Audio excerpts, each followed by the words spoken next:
Assalamualaikum warahmatullahi wabarakatuh. Baik, pada kesempatan kali ini kita akan membahas mengenai besaran vektor.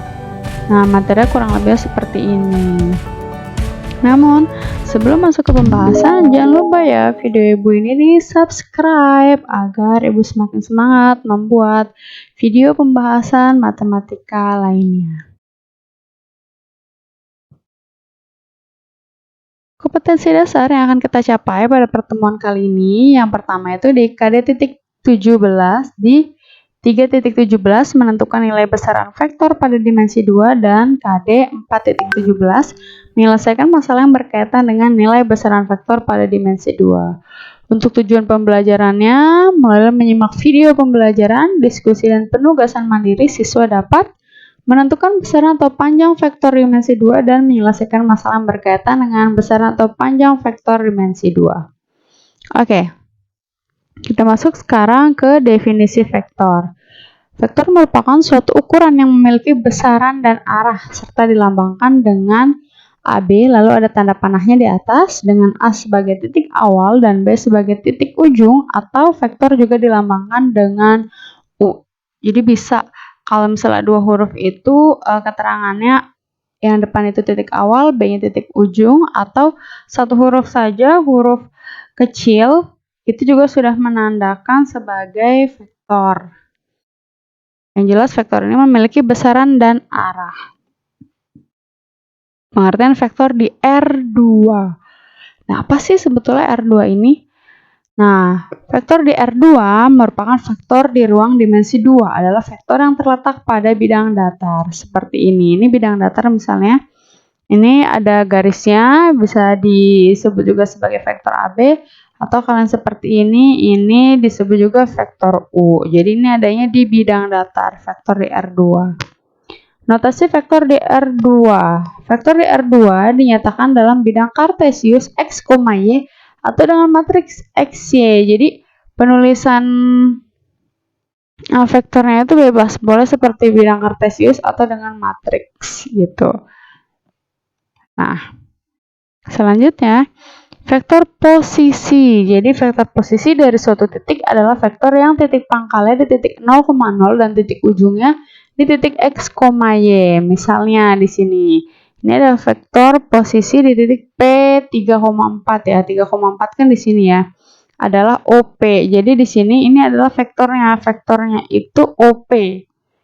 Boleh kita tulis OP 34 atau vektor R.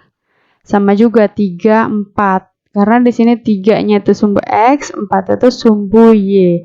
Atau bisa kita tulis 3i plus 4j. Karena apa? I itu merupakan dimensi dari sumbu X, J itu dimensi dari sumbu Y. Oke, ini bentuk kartesiusnya 3,4, ini bentuk matriksnya 34, ini bentuk geometrinya 3i plus 4j. Oke, besaran atau panjang vektor titik pangkal di titik 0,0.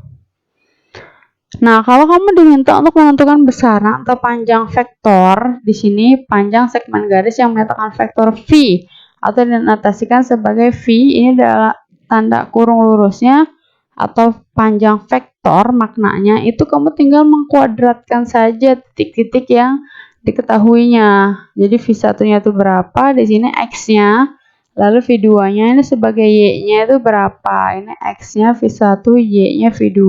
Tinggal dikuadratkan saja jika itu titik pangkalnya di titik 0,0. Atau kalau misalnya di soal itu tidak diketahui titik pangkalnya itu nggak ada keterangan, berarti sudah auto titik pangkalnya itu 0,0. Nah, kalau misalnya yang besar atau panjang vektor di titik pangkalnya bukan di titik 0,0. Contohnya seperti ini. Jadi ini titik awalnya di X1, Y1, titik akhirnya di X2, Y2. Panjang vektor AB itu kamu tinggal mengurangi X2 dikurang X1, lalu dikuadratkan. Y2 dikurang Y1 juga dikuadratkan, baru diakarkan. Bedanya di situ aja gitu. Ya, ini dikurangi dulu masing-masing nilai XY-nya, baru dikuadratkan dan diakarkan. Kalau yang tadi kan langsung ya, dikuadratkan, ditambah, dikuadratkan, lalu tinggal diakarkan. Seperti itu. Nah, ini Ibu ambil satu contoh soal. Di sini Susi adalah kepala bagian pemasaran dari sebuah tempat wisata. Untuk mempromosikan tempat wisata yang ia kelola, Susi membuat sebuah iklan. Dalam pengambilan gambar, Susi menggunakan drone. Ia berhasil menerbangkan drone pada jarak 24 meter dan ketinggian 18 meter. Tentukan vektor posisi drone dan jarak drone dari posisi awal. Kita lihat dulu, jarak itu kan mendatar ya, kalau ketinggian kan ke atas ya. Berarti bisa kita simpulkan kalau jarak drone itu sebagai sumbu X dan ketinggian drone itu sebagai sumbu Y. Maka vektor posisinya adalah D. Ini namanya bisa kita ambil bebas saja karena ini drone, kita singkat jadi D. D kecil sama dengan 24 18 atau penulisan vektor posisi itu bisa 24i plus 18j. Nah, untuk jarak drone di sini tidak diketahui ya titik pangkalnya, titik awal itu berapa. Berarti auto untuk menentukan jarak atau besar vektor karena tidak diketahui titik pangkalnya berapa, kamu bisa langsung menentukannya dengan 24 kuadrat ditambah 18 kuadrat. Ini hasilnya akar 576 tambah 324 dan hasilnya itu akar 900. Jadi besar vektornya atau jaraknya, jadi ini kan jarak nih 24, lalu ini tinggi 18. Jadi jarak dari titik awal ke ketinggian, intinya gitu. Sebenarnya ini sama aja seperti Pitagoras ya akhirnya ya. Oke, ini jadi 30 meter jarak dari titik awal ke titik akhir, titik ujungnya.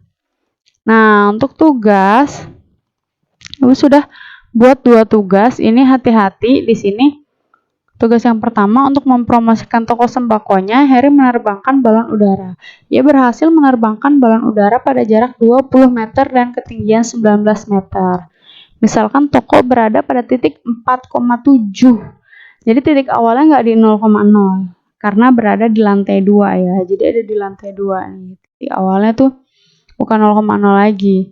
Tentukanlah. Pertanyaan sama seperti contoh, vektor posisi dan panjang vektor posisi. Namun masih hati-hati karena di sini titik awalnya bukan 0,0. Jadi pakai tadi yang besaran vektor dengan titik awal bukan 0,0 ya. Yang dikurangi dulu ya.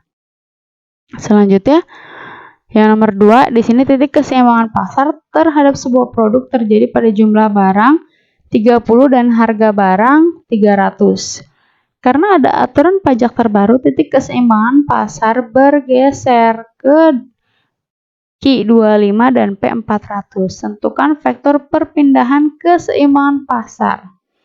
Kamu jangan panik kalau mendapat soalan seperti ini. Intinya, ini justru caranya lebih ringan daripada yang sebelumnya. Kalau yang ditanya perpindahan itu bisa jadi selisihnya seperti ini, jaraknya sih. Nah, selisihnya aja,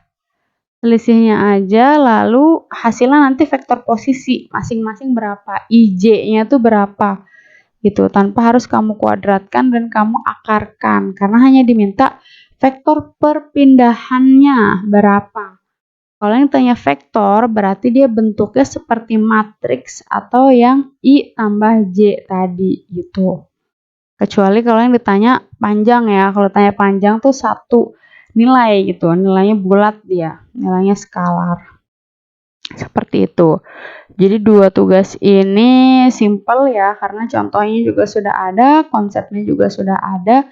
Silahkan dieksplor lebih dalam lagi. Jangan lupa tugasnya dikerjakan dan semoga video ini bermanfaat. Kurang lebihnya Ibu mohon maaf. Wassalamualaikum warahmatullahi wabarakatuh.